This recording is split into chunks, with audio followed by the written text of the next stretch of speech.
What's up, guys? Before this video starts too much, I want to just say real quick, at least at the time of me posting this video, I have a few spots open for coaching.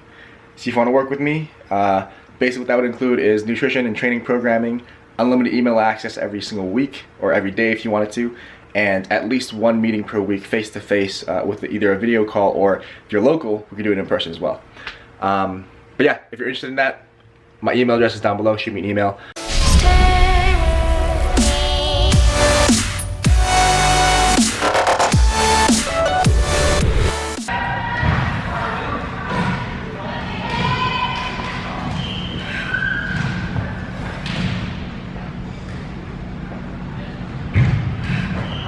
Yeah, because for Nico caving in, that means the level arm's going to be longer. Yes. Very good. Up.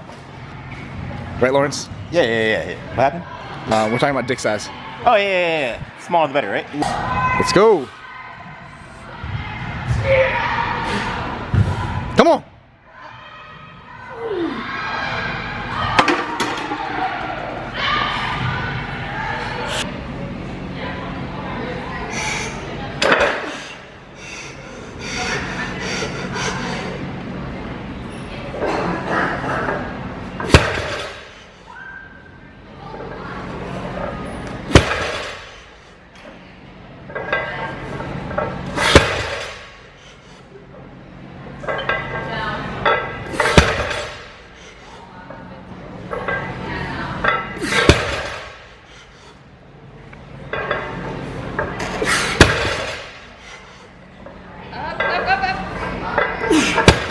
Come on, you got it. Let's go.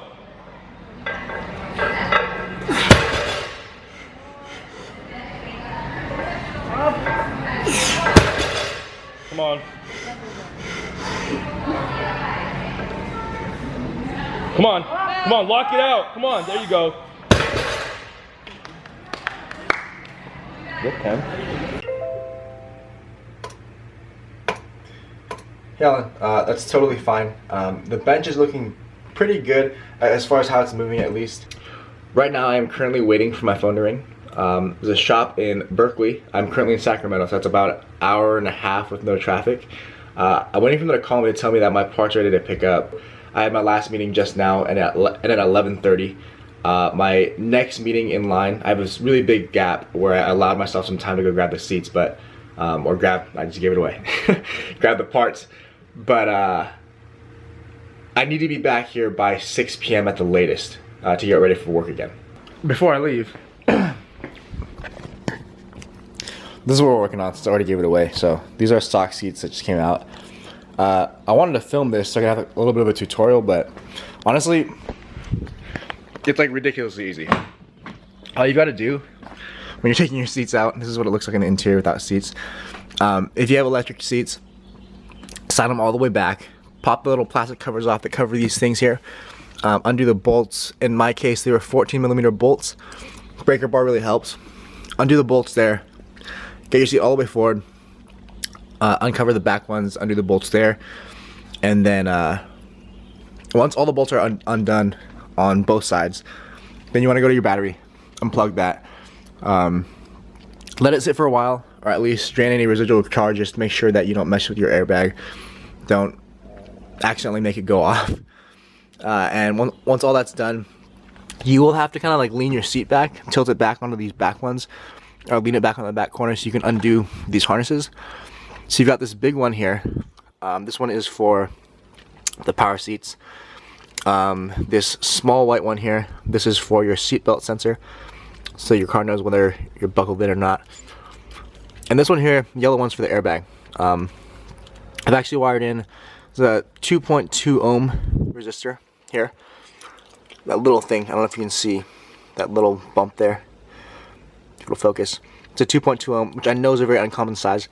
You can actually get these things made, or buy them pre-made from, I think NRG makes them, Worksbell makes them, and even Nismo makes a harness. Basically all this is just the resistor wired to a fuse here, just in case something goes. Put it in to the pins, and actually let me show you this for those of you that might be working on the same car. Notice how, if it'll focus, okay, so in there are 4 holes. you're aiming for those top 2 holes in there. Not the big one that's kind of weird shaped like a pyramid. Yeah. Nice. Hey Terry, you want to introduce yourself to YouTube? My name's Terry Griffin, owner of Griffin Motorwork. The one and only. Yeah, the one and only. This is the place to go if you guys need seats, you need Recaro stuff. They have more stuff than Recaro has. Look at this place. All kinds of stuff.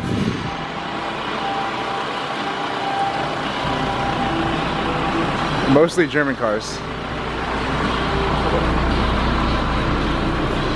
I wasn't able to film this whole lot just because I'm a little bit of a rush. It's like 2:30. I gotta be back in Sacramento by 6. I won't really be cutting it close, but well, we'll see. And it's really hot. It's like 80 something degrees right now, and I'm wearing jeans. Smart choice, really good choice. Unloading parts. So we've got, in case you guys don't know, when you install seats, you need sliders, which are universal. These bolt to the seats over there. And then you also need a bracket specific to your car. In my case, I got really lucky because Recaro doesn't actually make brackets for the G35 or the 350Z, at least not to my knowledge. But Griffin, they do so much work with like basically every car and seats and stuff with the cars. So they have a guy who fabricates brackets. And I mean, if you look at the job they did, if you're into welding, you will be able to appreciate this, I think. This seat right here, this stock driver's seat is 61 pounds.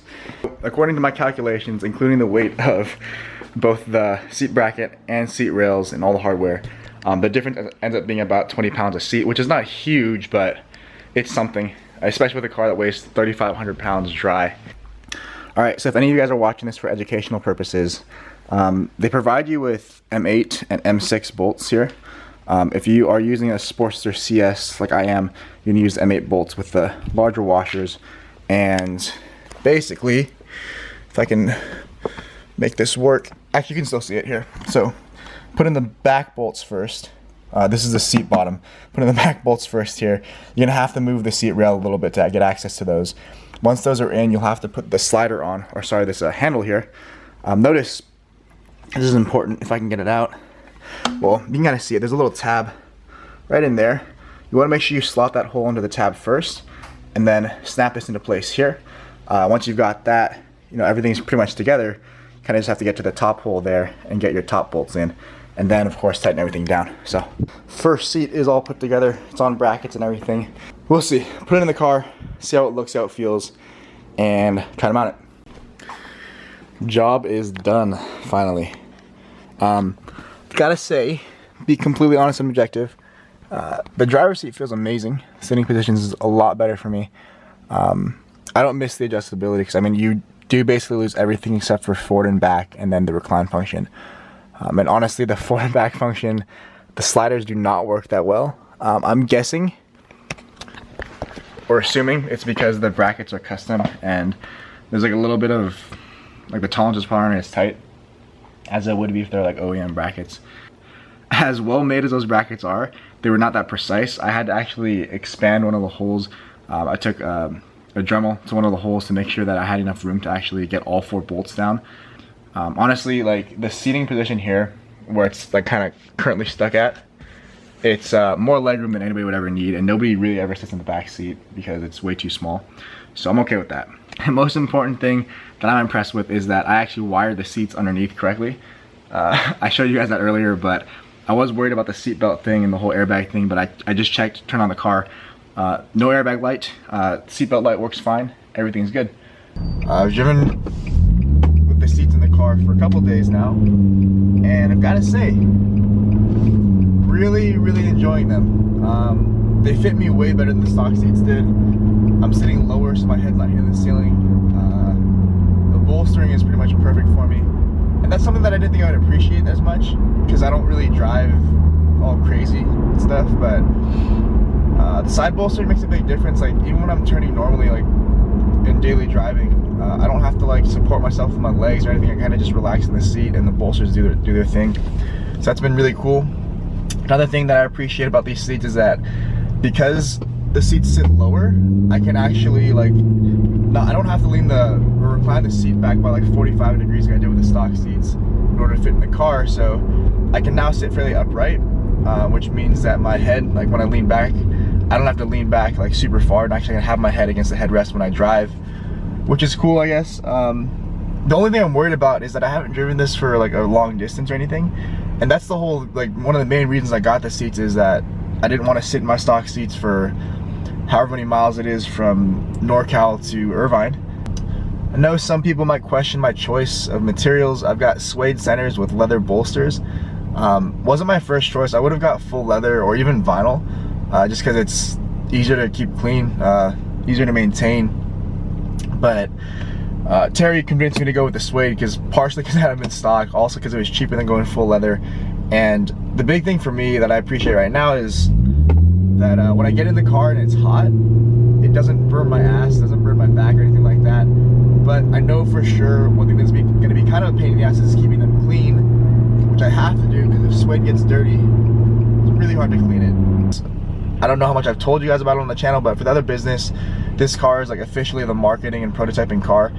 So I do want to take this car to shows, maybe not necessarily to compete, but certainly just show off the car and all the stuff that we did to it. I think I'm probably going to turn the camera off as soon as I get on this on-ramp, because I don't want to kill myself when I'm driving. Before I do that though, listen to this.